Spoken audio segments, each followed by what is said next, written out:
relationship with ASMR and like kind of how it evolved to this point to me, like making ASMR.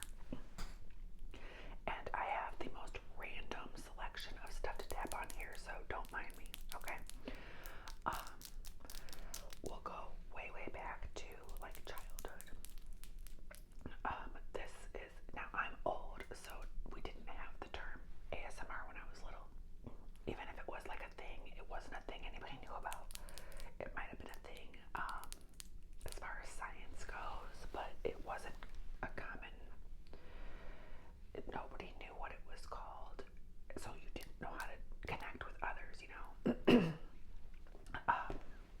Okay, first we'll tap on my fake Kanye shoe. Oh, I got a little sweat coffee drip on there. That's me. Welcome. If you're new, which as I crossed over to 1,000, there's some new ones. I'm a bit of a mess, okay? Like my hair. I just can't be bothered to do it anymore. Okay, so as a child, I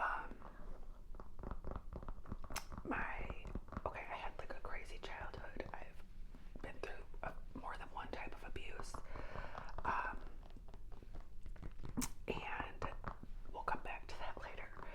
But my first like experiences with ASMR were basically, I think, like teachers with a voice that would just like, I found it impossible to like stay alert. It was hypnotizing. It would put you in like a trance. They had either like a really like monotone, but like mouth sounds. I don't know what it was, but and I would just look around at other kids like, am I the only one that feels like this, you know?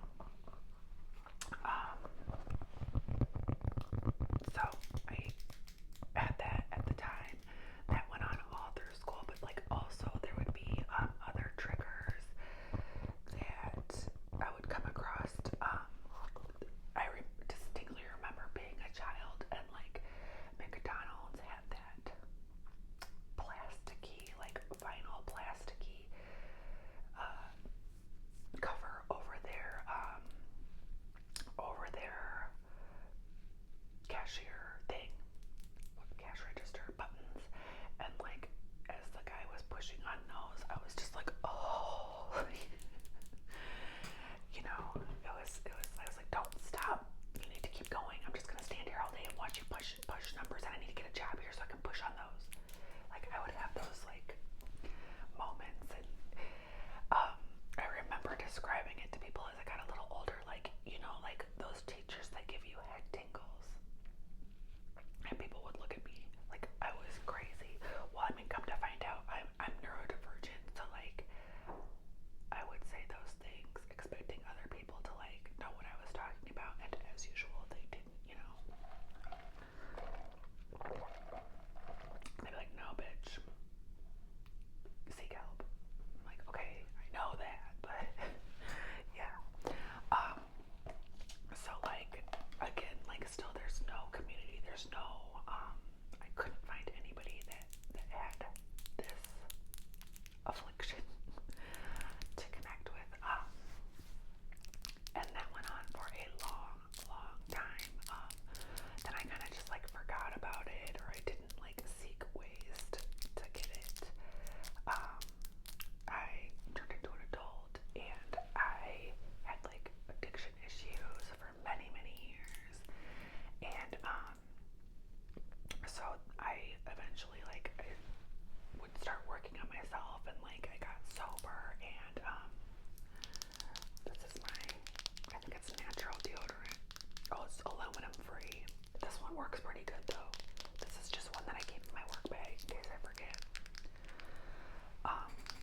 Oh, my back is killing me. So like I tried this, well, I got sober, and like through the program that I am still in, AA, they really encourage like meditation, and no,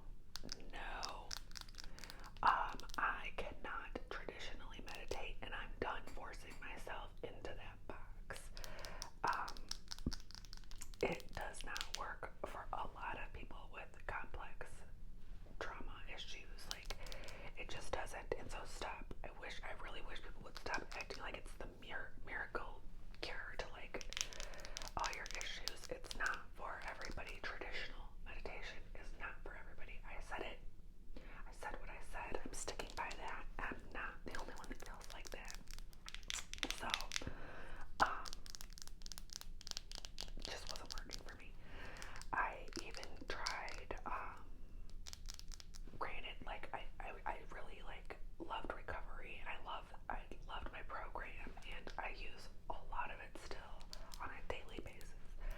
But that part in a traditional sense does not work for me. Alright.